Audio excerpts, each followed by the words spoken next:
नमस्कार दोस्तों, स्वागत है आपके अपने चैनल पर। आज हम बात करेंगे ड्रैगन बॉल डाइमा एपिसोड 9 के बारे में। एपिसोड की शुरुआत गोकू और उनकी टीम की वार्प सामा की जगह पर यात्रा से होती है। सफर लंबा होने के कारण वे एक होटल में रुकने का फैसला करते हैं। यहां तक सब कुछ ठीक था, लेकिन गोकू की पहचान छुपाना जरूरी था। पैंजी ने गोकू को एक भालू की टोपी पहनने को कहा ताकि कोई उसे पहचान न सके, लेकिन होटल में आने के कुछ ही देर बाद गोकू की चौकसी ढीली पड़ गई और दो चोरों ने उनकी पहचान कर ली। उन्होंने एक चालाकी भरी योजना बनाई। एक चोर ने गोकू और उनके साथियों का ध्यान भटकाया, जबकि दूसरा चुपके से 3 सितारा ड्रैगन बॉल चुरा ले गया। हालांकि पैंजी की सूझबूझ ने गोकू और उनकी टीम को बचा लिया। उसने पहले से ही बैग में एक ट्रैकर लगाया हुआ था। ट्रैकर की मदद से उन्होंने चोरों का पीछा किया और अपनी बहुमूल्य ड्रैगन बॉल वापस पाली। रात को आराम करने के बाद गोकू और उनकी टीम ने अगले दिन अपनी यात्रा फिर से शुरू की। वहीं दूसरी तरफ बुल्मा, वेजिटा, पिकोलो और हाइबिस वार्प सामा के स्थान पर जाने के लिए तैयार थे। लेकिन उन्हें एक बड़ा झटका लगा जब उन्हें पता चला कि उनका विमान चोरी हो गया है। यह स्पष्ट था कि पिछली रात वेजिटा ने माजिन चोरों के एक समूह से लड़ाई की थी और बदले में उन माजिन ने उनका विमान चुरा लिया। विमान के बिना वेजिटा की टीम असहाय हो गई और उन्हें गोकू और उनकी टीम का इंतजार करना पड़ा। जब दोनों समूह मिले तो गोकू की टीम अपने सामान से भरी होने के कारण वेजिटा की टीम को सवारी नहीं दे पाई। हालांकि पैंजी ने वादा किया कि वो अपने पिता राजा कदन से संपर्क कर उनके लिए एक नया वाहन भिजवाएगी। इस आश्वासन के बाद दोनों समूह अपनी अपनी यात्राओं पर निकल पड़े। जब गोकू और उनकी टीम अपने सफर पर बढ़ रही थी, उसी समय वेजिटा को एक और चुनौती का सामना करना पड़ा।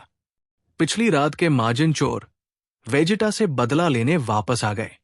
वेजिटा और पिकोलो ने बिना किसी देरी के माजिन चोरों का सामना किया। जैसा कि उम्मीद थी, वेजिटा और पिकोलो ने आसानी से उन चोरों को हरा दिया और अपने चोरी हुए विमान को वापस पा लिया। ये लड़ाई न केवल वेजिटा की ताकत का प्रदर्शन थी, बल्कि उनकी रणनीति और दृढ़ संकल्प को भी दिखाती है।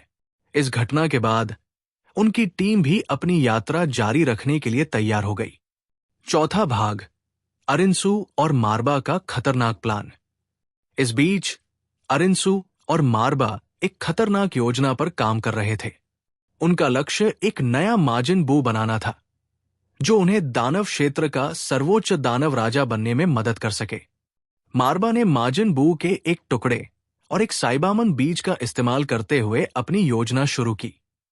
इस प्रक्रिया के अंत में वे एक नया माजिन कू बनाने में सफल हुए।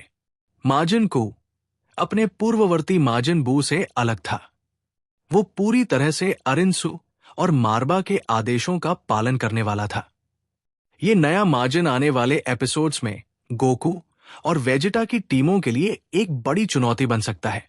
ड्रैगन बॉल डाइमा एपिसोड 9 ने एक बार फिर साबित कर दिया कि ये एनीमे केवल एक्शन और लड़ाई तक सीमित नहीं है। इसमें चतुराई, हास्य और गहराई से जुड़े हुए रिश्तों को भी जगह दी गई है। इस एपिसोड ने गोकू और वेजिटा की टीमों के बीच के तनाव और सहयोग को भी उजागर किया। यह देखना दिलचस्प होगा कि आने एपिसोड्स एपिसोड्स में माजिन कू और अरिन्सु की साजिशें इन नायकों को कैसे चुनौती देती है। तो दोस्तों, ड्रैगन बॉल डाइमा एपिसोड 9 में ये सब देखने को मिला। चोरों से ड्रैगन बॉल और विमान की चोरी से लेकर माजिन कू के निर्माण तक इस एपिसोड ने हमें भरपूर मनोरंजन दिया। आपको ये एपिसोड कैसा लगा और आप माजिन कू के आने वाले रोल को लेकर कितने उत्साहित हैं? अपने विचार हमें नीचे कमेंट में जरूर बताएं। अगर आपको ये वीडियो पसंद आई हो तो इसे लाइक और शेयर करें। हमसे जुड़े रहिए ऐसे ही और अपडेट्स और एनालिसिस के लिए। धन्यवाद और मिलते हैं अगले वीडियो में।